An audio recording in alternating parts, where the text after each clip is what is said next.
Bonsoir à tous, j'espère que vous vous portez extrêmement bien en ce début d'année 2026. Alors, si je suis sous cet accoutrement assez masqué, assez camouflé, c'est parce que je suis recherché par les services de renseignement israéliens. Donc, comprenez-moi pour le fait que je veuille cacher mon identité. Pour ce que je vais m'apprêter à faire dans cette vidéo, je vais aussi avoir des risques de me faire expulser de ce pays, de me retrouver finalement sous OQTF, même si j'en suis pas loin. Dans cette vidéo, les amis, je vais vous présenter combien de livres j'ai en ma possession. 1, 2, 3, 4, 5, 6. 6 livres pour devenir le nouveau Hitler. Et oui les mecs, et oui, on est sous un régime actuellement dans nos pays qui est assez oppressant. Un régime un peu qui nous limite, qui nous baise, littéralement. On ressent de ce que ça fait de se faire sodomiser. On ressent ce que ça fait d'être des masochistes finalement, de subir cette douleur et de l'apprécier parce qu'on encaisse, on reste là et on accepte sans rien riposter. Et ben moi aujourd'hui je vais vous donner les gars l'astuce, je vais vous donner le savoir nécessaire dont vous aurez besoin pour pouvoir renverser ce régime les gars. Tel Zéro, tel Lelouch l'a fait pour niquer et renverser son daron l'Empire de Britannia. Tout détruire pour tout reconstruire les mecs. Je parle de la France mais en vrai dans à peu près partout c'est n'importe quoi. Qu'importe votre localisation géographique. Qu'importe l'endroit où vous vous situez, cette vidéo vous permettra de devenir le nouveau H, tel un nazi qui formera d'autres nazis, un empire, une armée, pour pouvoir renverser ce monde. Vous allez tout apprendre aujourd'hui en cette vidéo les mecs. On va commencer tout de suite par le premier livre relativement soft, Comment se faire des amis de que je n'y. Vous avez sans doute entendu parler de ce livre. Beaucoup de mecs du dev perso vous parlent un peu de ce livre. En fait c'est un livre qui est là pour les relations sociales finalement. C'est pour les relations sociales, littéralement comme on a dit, Comment se faire des amis. Ça a l'air d'être un livre de pédale, je l'entends bien quand tu regardes la cover comme ça, mais je vous jure que ce livre est exceptionnel. Après ce livre est exceptionnel mais il est un peu surcoté. Il est devenu surcoté pourquoi ? Parce qu'en fait, littéralement tout ce que tu peux trouver dans ce livre, c'est les bases des relations sociales. C'est ce que tous les mecs un peu, je sais pas, t'es un mec qui essaye d'être bon socialement, qui essaye d'avoir un bon rationnel avec le genre humain, et ben tu vas te renseigner, tu vas regarder sur YouTube et t'as plein de vidéos qui expliquent ça. Et t'as plein de vidéos qui te sortent des concepts qui viennent de ce livre. Le fait de sourire, le fait qu'il faut écouter les gens plus, et il faut littéralement plus vouloir en apprendre sur eux que raconter sa vie. En fait tous ces préceptes de base tu peux déjà les retrouver sur YouTube en fait. Genre littéralement tous les mecs du dev perso se servent pour parler du social de ce livre. C'est pour ça que en fait ce livre est devenu un tapine finalement. Et vous allez me dire oui mais pourquoi tu me parles de relations sociales? Moi je m'en bats les couilles de faire des amis. Moi ce que je veux c'est être le nouveau H, c'est développer un culte de la personnalité qui me permettra de manier les troupes à ma guise. Mais oui, mais si tu veux avoir du contrôle, si tu veux contrôler les gens à ta guise, mon gars, il faut que tu puisses comprendre les gens. Et pour que tu puisses comprendre les gens, t'as besoin de lire des livres qui sont sur la base sociale. Ce livre, tu vois, il est là, il a une facette un peu, c'est de dire, ouais, écoute, je vais pouvoir faire des amis, mais en vrai de vrai, tu peux t'en servir pour faire du mal, tu peux t'en servir pour faire beaucoup de choses, tu peux détourner ce livre pour...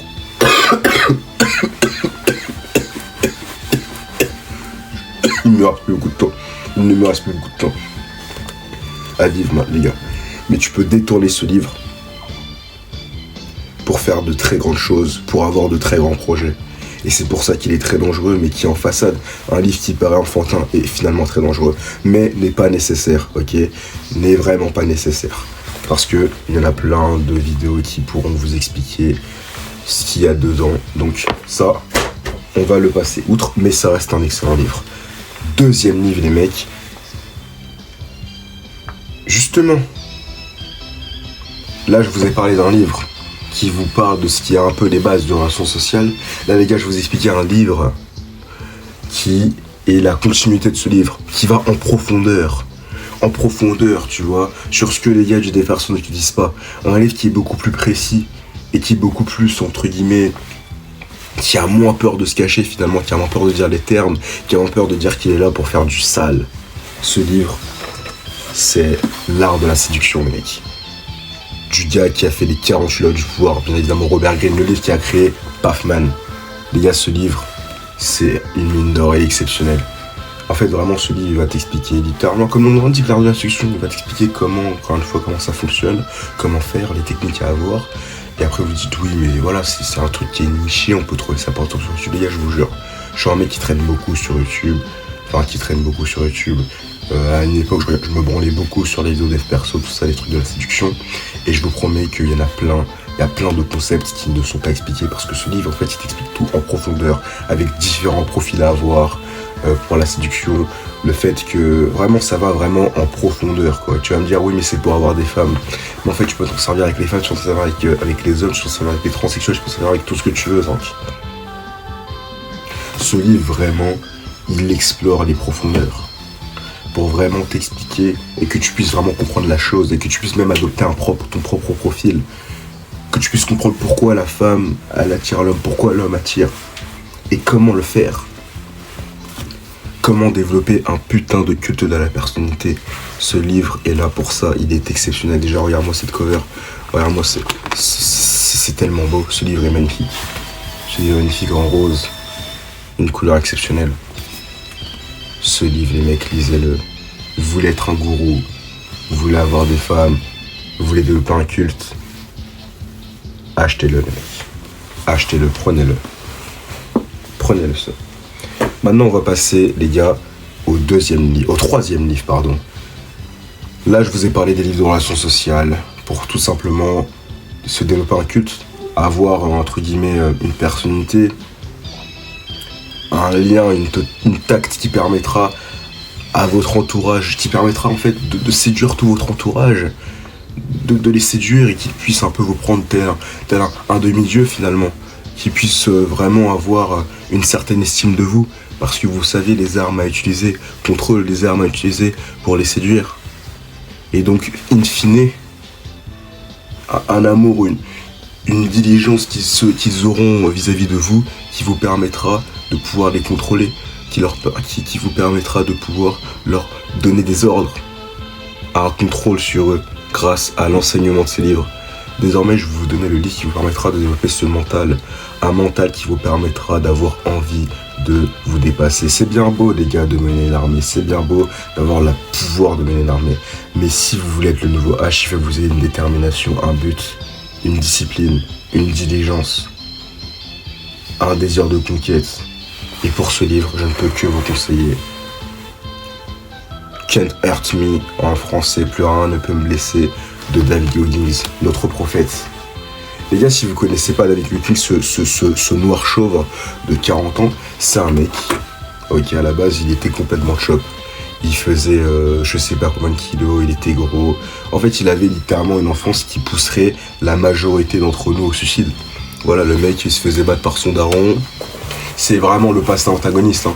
Il se faisait battre par son daron, sa daronne elle se berre sur lui, son frère aussi se berre sur lui, bien évidemment il était gros, il avait un boulot de merde, et après le mec il a décidé de changer sa vie, il est parti à l'armée, Zinc. Il a rentré là-dedans alors qu'il avait quitté l'école à je sais pas quel âge, il avait pas le bac, il était complètement con. Après gros, il est parti dans des Navy Seals. Navy Seals, les gars, c'est vraiment force armée militaire, c'est top level, hein. Et l'entraînement des Navy Seals, enfin la formation qu'il y a à faire pour être un Navy Seals, c'est la plus dure, les gars, de tous les temps. Une formation d'enculé. T'es là dans des conditions, les gars, de fils de pute, renseignez-vous sur ça, mais c'est vraiment un milieu qui est hardcore, quoi. La formation pour devenir un Navy Seals, c'est un truc de fou. Et un mec comme ça, gros, qui part de là, pouvoir arriver à ce niveau-là, c'est exceptionnel. D'ailleurs, pour faire la formation, il a dû perdre tant de kilos. En 2 mois, 3, il avait perdu 40 kilos. C'est quoi cette perf? 3 mois, tu perds 40 kilos, tu vois. Déjà tu sens un peu le mec un peu fou. Ensuite, le mec, il avait battu le record de traction. Il avait fait un semi-marathon à 160 km. Alors que il s'entraînait il faisait 20 minutes de cardio par semaine, Zinc. Ça faisait depuis 4 mois il avait pas couru. La veille même il fait un entraînement de la Navy Seals. Malgré tout, gros, il arrive à finir ce putain de semi-marathon. D'ailleurs, en plus, dans d'autres de ces marathons, tu le vois, le mec il est là, il se fracture la jambe, il est à ça de mourir, le mec, tous ses os sont fracturés, mais il continue malgré tout de le faire. Même des trucs qui... Tu vois, même son physique, il avait pas du tout le physique qui était adéquat pour faire ce genre de course, mais il s'en battait les couilles, il le faisait. En plus des courses où c'était censé être plusieurs, il était tout seul, gros, il faisait ça solo. Il a réussi à se placer dans les meilleurs. Alors qu'il n'avait pas l'entraînement, il n'avait pas la condition physique nécessaire, mais juste avec son mental, il a réussi, gros. En fait, ce mec est la preuve que si tu veux, tu peux. Ce mec est la preuve finalement que vraiment si tu veux, tu peux. Un mec qui est parti de rien, qui aujourd'hui est pété de thunes, qui aujourd'hui a un mental de fou, qui aujourd'hui te moque dans tout domaine, littéralement le meilleur athlète de l'histoire avec CR7. Un mec qui part de nulle part, un mec qui avait une vie destinée à devenir un school shooter en fait, littéralement. Littéralement, c'est un passé qui te conditionne à devenir un school shooter. Et il devient un mec comme ça. Comment avec des hommes comme ça tu peux te dire que rien n'est possible, que rien n'est impossible? Comment tu peux te dire ça en fait? Comment tu peux avoir un raisonnement en disant sur cette vie que rien n'est impossible quand il y a des mecs comme David Goggins qui existent? Ok? Donc David Goggins, voilà. Et en fait il t'explique ça. Le mec il te raconte sa vie, tu vois, et il t'explique le pourquoi du comment avoir cette mentalité, comment avoir ce mindset. C'est pour ça qu'il est nommé l'homme le plus résistant au monde. L'homme le plus résistant au monde. Parce qu'il a un mindset de fou furieux. Avec la règle des 40%, le fait que la majorité des êtres humains, quand ils sentent qu'ils sont au bord, quand ils sentent qu'ils ont utilisé toute leur énergie, ne sont qu'en fait qu'il y a 40% qui arrivent à passer outre ces 40%, ils pourront atteindre cet état de flow qui leur permettrait de se surpasser. Moyen pour atteindre cet état de flow, ils parlent de la boîte à cookies. En gros, quand tu es sur le point d'abandonner, tu repenses à un événement passé de ta vie qui t'a mis dans le mal, du pourquoi, du comment tu es dans cette situation. Et c'est ça qui va te donner la motivation de pouvoir t'élever, pardon. Il explique aussi le processus de visualisation. C'est-à-dire que quand tu vas te mettre à faire quelque chose, tu vas imaginer. Tu vas te mettre à imaginer cette chose, à la vivre. C'est même pas que tu vas l'imaginer, tu vas la vivre. En gros là, par exemple, je sais pas, moi je m'apprête à... Voilà, j'allais dire un truc de fou. Ok, on va rester dans le friendly, un minimum, hein. On va éviter de déraper. Imaginons que je dois faire une partie de poker avec une famille de fudge. Et bien évidemment, vous savez très bien que si je fais ça, et je m'apprête à me faire scam. Il y a de très fortes chances que je me fasse scam, il y a de très fortes chances qu'on me la mette à l'envers, quoi. Il y a de très fortes chances que, comme par hasard, je me fasse détruire la gueule sur cette partie de poker. Donc qu'est-ce que je vais faire? Et je vais faire un processus de visualisation. Je vais vivre la scène, je vais vivre le moment, je vais être là. Je vais m'attendre à ce que l'autre il fasse ci, ce que l'autre il fasse ça. Je vais me préparer psychologiquement à recevoir ce genre d'attaque, à recevoir ce genre de menace, à me faire voler finalement. Et c'est comme ça que je vais réussir à échapper à l'inévitable. C'est comme ça que je vais réussir finalement à me sortir de cette situation. Grâce à ce processus de visualisation en fait, je vais déjà me préparer à la situation, d'accord? Mentalement, psychologiquement, je vais faire comme si je la vivais en mettant tous les scénarios possibles, imaginables. Comme ça, je serai déjà préparé. Et au moment venu, je saurai comment faire, rien ne me surprendra. Et c'est comme ça que je suis invincible. Et ouais mon gars, c'est comme ça que je suis invincible en fait. C'est ça le processus de visualisation. Et après il y a d'autres préceptes, mais là je vais vous expliquer les principaux. Et vraiment, voilà, ce livre pour construire ce mental d'acier, ce mental de conquérant qui vous permettra d'aller loin, d'aller jusqu'à Auschwitz, de faire des trucs de fou. C'est ce livre à conseiller. Ensuite les gars, on va passer à un livre qui est... J'allais le présenter, mais en vrai je le présente en dernier parce que c'est le meilleur livre. C'est le meilleur, mais je vais le présenter en dernier. Avant ça, je vais vous présenter une combinaison de deux livres qui ont été faits par le même auteur, ce bon vieux Machiavel, les gars. Le Prince et l'Art de la Guerre. C'est très simple. Deux livres qui vous permettront de monter une armée. En fait, ça reprend les bases du livre sur le dev perso, donc de David Goggins, le mental, et des bases sur le relation sociale. Mais en fait, c'est plus orienté vers le militaire. Vraiment, on est plus sur du concret, quoi. Sur du militaire. C'est pas qu'on est sur du concret, en fait. L'art de la séduction, c'est aussi du concret. Mais là, c'est l'art de la guerre. Donc, c'est vraiment, en fait, plus dans le thème, finalement, de cette vidéo, quoi. Mener des troupes à bien. Je vais vous lire d'ailleurs 2-3 passages de ce livre qui sont extrêmement intéressants. Le droit de l'égalité, le droit sur les meilleurs. En fait, vraiment, ce livre, voilà. Quand l'acte accuse, le résultat excuse. Voilà, première page, introduction. Quand l'acte accuse, le résultat excuse. En fait, vraiment, ce livre t'apprend plein de choses, en fait. Autre que la fonction principale qui est de te transformer en un dictateur progressiste. Ce livre aussi peut vraiment t'apprendre des choses. Quand l'acte accuse, le résultat excuse. Ça veut dire quoi cette phrase? Je peux mitrailler une école tout entière, mais que si il s'avère que cette école hébergeait majoritairement des élèves de connotance maghrébine, et ben je me ferai pardonner par l'extrême droite, par ces gens-là. Par ces gens-là, ainsi que par les feuges. C'est ça que veut dire cette phrase. Tu peux faire n'importe quoi. On peut te voir en bizarre, mais si à la finalité, tu rends service à une certaine communauté, ou tu rends service à ceux qui t'accusent, hein, et ben ce que t'as fait, ce sera pas grave, voilà. Parce que le résultat excuse l'acte en lui-même, tu vois ce que je veux dire? C'est ça que veut dire cette phrase. Et puis après, voilà, les serviteurs fidèles sont toujours des serviteurs, les hommes bons sont toujours pauvres. Bah oui, ça aussi, ça fait remettre en question la moralité finalement. Est-ce que tu vas rester moral toute ta vie, vouloir rester tout droit? Ça ne fera que d'être malheureux, mon grand, vie pas un monde de bisounours. Tu seras malheureux et tu seras brocasse. Alors que si tu embrasses le diable, non, bon, on va éviter d'aller trop loin, mais vous m'avez compris quoi. On va éviter d'aller dans ce genre de discours. Hein. Le seul art qui importe, celui qui commande, en fait vraiment celui qui te conditionne à développer une mentalité de droitard. Tu vois, une mentalité de droite. Vraiment ces livres, ce genre de livres capitalistes quoi. C'est ces livres capitalistes en fait, qui vont vraiment pouvoir te... Ça fait longtemps que je les ai pas lus, en plus je devrais peut-être m'y remettre à les lire, parce qu'ils sont vraiment intéressants. D'autres passages... En fait, ce qui est intéressant dans ce livre, c'est que vraiment, voilà, il te permet de... Il y a une phrase aussi, un passage, un État bien constitué doit donc ordonner aux citoyens l'art de la guerre comme un exercice, un objet d'étude pendant la paix et pendant la guerre, comme un objet de nécessité et une occasion d'acquérir de la gloire, tu vois. En fait, vraiment, ça te permet en détail de pouvoir conquérir une troupe. L'infanterie la plus dangereuse est celle qui n'a d'autre intérêt que la guerre. Plein de passages comme ça.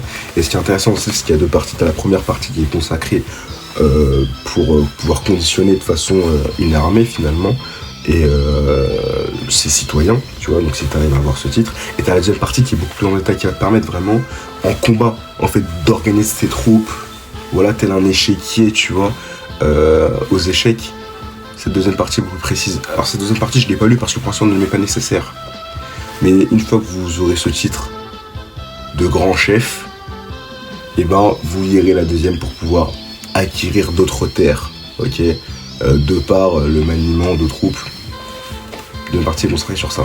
Et le prince, ça reprend après les mêmes codes, c'est un peu la même chose, mais vous combinez les deux, c'est parfait pour vous. Vous serez très fort, d'accord. D'ailleurs, je vais lire aussi des passages du prince, c'est intéressant.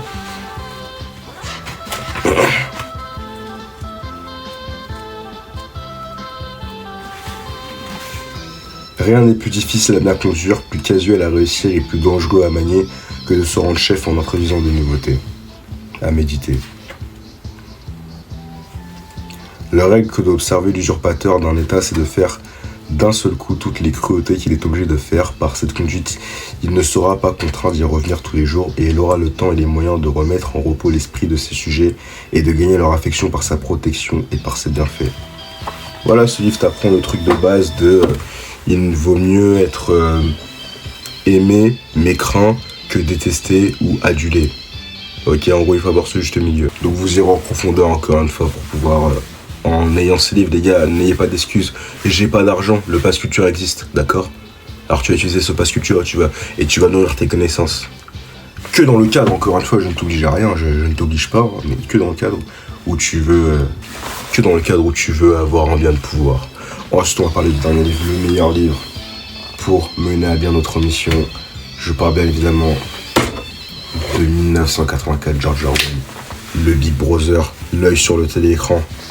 Ce livre, les mecs, c'est une masterclass. Déjà, introduction du livre, hein. Je vais vous lire un passage. Un passage frappant finalement.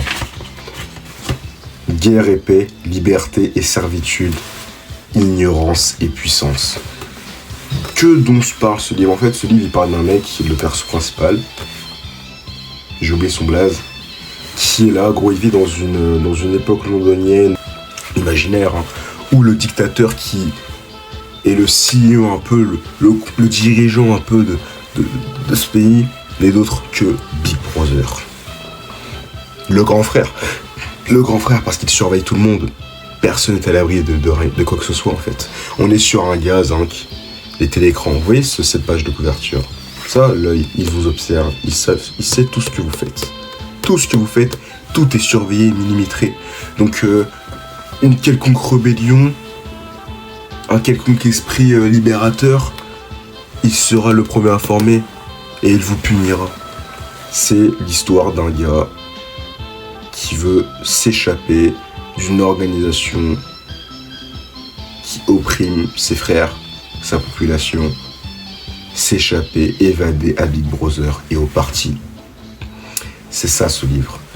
Je ne vais pas vous spoiler parce que vraiment l'histoire est intéressante, mais dites-vous qu'en fait ce qui est intéressant avec ce livre, c'est que ça nous parle de l'histoire d'un dictateur invincible. C'est un... Spoiler, c'est un livre où l'antagoniste gagne. Et c'est ça qui est intéressant. Et ça nous explique en fait, vu que ça nous met en lien avec le personnage principal, ça nous montre que il ne peut rien faire. Il est foutu. Le parti est trop puissant pour lui. Parce que vraiment, en fait, ce livre, le mec qui a écrit ça, George Orwell, il s'est servi de tous les gars, tous les grands dictateurs. Il a appris des erreurs de ces gars-là. Il a appris de ses erreurs pour créer son propre antagoniste, pour créer son propre dictateur, pour créer Big Brother, qui est le résultat des erreurs que font la perfection en fait. Et cela, il t'explique très bien. Ça va être long ce que je vais vous dire. Ça va être long, mais ça va être nécessaire. Il te dit que dans un parti, voilà, faut avoir une surveillance qui est maximale pour pouvoir analyser le moindre écart. Être à l'affût de ces écarts-là. Encore une fois, on prend l'exemple aussi sur d'autres livres que nous avions vus auparavant, qu'il faut que ta population te craigne mais ait un amour envers toi-même. Ensuite, encore plus pour empêcher une rébellion, il a carrément modifié la langue. Le mec a fait un nouveau dictionnaire, son livre il est en train de créer une nouvelle langue où chaque mot qui sera apte à la rébellion ou à la contestation, à la négation sera supprimé. Donc forcément, si t'as pas les mots, si t'as pas de mots à mettre pour vouloir te rebeller, et ben tu peux rien faire en fait. T'as aucun moyen de rébellion, t'es complètement cook. Il est trop fort. T'as aussi ce truc, oui en fait, t'as ce truc aussi, c'est que ça nous parle aussi de la famille. Dans le sens où tu vois quand il y a un mec qui est à la tête d'une organisation, qui est à la tête d'une dictature, quand ce gars-là est mort, on va souvent le remplacer par un gars de la famille. Sauf que ce mec de la famille n'est peut-être pas apte pour ce rôle. C'est pour ça que les royautés ne durent jamais longtemps finalement. Et il t'explique qu'il ne faut pas compter sur la famille. Il faut compter sur d'autres gars qui seront prêts pleinement à assumer ton rôle. Qui sont peut-être complètement extérieurs au lien du sang. Mais si on veut vraiment que cette idéologie persiste, il faut l'enlever. Ensuite, ce qu'il faut aussi, c'est la propagande. En fait, un peu à la même technique qu'un Kim Jong-un, qui est la même technique d'un Mao Zedong, de faire en sorte que tout ce qui se passe sur Terre n'est que le fruit du parti, n'est que le fruit de Big Brother. C'est comme ça qu'on développe de la personnalité. C'est-à-dire que tu coupes les liens avec l'extérieur, en fait, tout lien que peut avoir avec l'extérieur, tu modifies l'histoire. Tu modifies l'histoire. Ouais, ça, c'est ça, c'est nous on a gagné ça. Ça, c'est nous on l'avait créé. Quand le citoyen moyen de ton pays, t'arrives à lui faire croire, dû au fait que tu modifies l'histoire, le mec il lit un livre, il regarde les journaux, t'arrives à lui faire croire que littéralement tout ce qu'il y a de bon sur cette terre a été créé par toi, bah le mec en fait, il va forcément te voir comme un dieu. Il va forcément t'aimer. Et tout ce que tu pourras faire de fou, ça veut dire tuer ceux qui sont pas d'accord avec toi, il va réussir à te justifier par le fait que, bah, ok, il fait toutes ces dingueries, mais il a en droit de le faire, parce qu'il a fait tout ça. Tu vois ce que je veux dire? Tu vois comment le cul de la personnalité va loin, en fait? Modifie l'histoire de sorte à ce que vraiment tu te dises, mais en fait, ok, le mec il fait des trucs de fou, t'es là, t'es pas d'accord avec lui, il te flingue. Il nous contrôle tout le temps, on n'est jamais en sécurité, je suis là, je baisse ma femme, je sais pas ce qui peut se passer, mais mais c'est ok, parce que c'est Dieu. Et ça te fait aussi réfléchir sur la religion, ça. Sur le fait que vraiment, les gars, Dieu, un jour, il peut... Les gars, dans n'importe quel livre, que ce soit la Torah, le Coran, la Bible, Dieu, il nous dirait de faire telle chose, on le ferait. Parce qu'on a confiance en lui. Et on le ferait. Parce que on estime comme le gars qui a créé cette terre, on est en droit d'être redevable à Dieu. Parce que sans lui, on serait pas là. Dans la tête d'un religieux, hein. Et que aussi, vu qu'on a un peu cette crainte de l'enfer, et ben on se sent on est là un peu, on lui prête une pleine allégeance pour éviter de brûler dans les flammes d'Hadès. Et donc ça fait qu'on accepte tout, même les choses les plus absurdes. Et c'est comme ça en fait que il ne me reste plus beaucoup de temps. Et c'est comme ça que Big Brother arrive à régner sur son royaume. Grâce à cela, il modifie l'histoire pour développer un culte de la personnalité inégalée, culte de la personnalité de divin, corriger le dictionnaire, corriger sa langue, de sorte à ce qu'aucune négation ne puisse être permise. Voilà les mecs. Vous lisez tous ces livres, vous serez le nouveau Hitler, vous serez plus que lui. Vous serez le nouveau... un nouveau chef. Une nouvelle menace finalement. Je vous ai donné le savoir. Je vous ai dit ce qu'il faut que vous fassiez. Je ne suis qu'un messager. Faites-en ce que vous voulez. Le bien, le mal, ce n'est plus de ma responsabilité. Dans tous les cas, il ne me reste plus beaucoup de temps à vivre. Et dans tous les cas, sachez que notre plus grand danger, notre plus grande menace, nos ennemis principaux sont les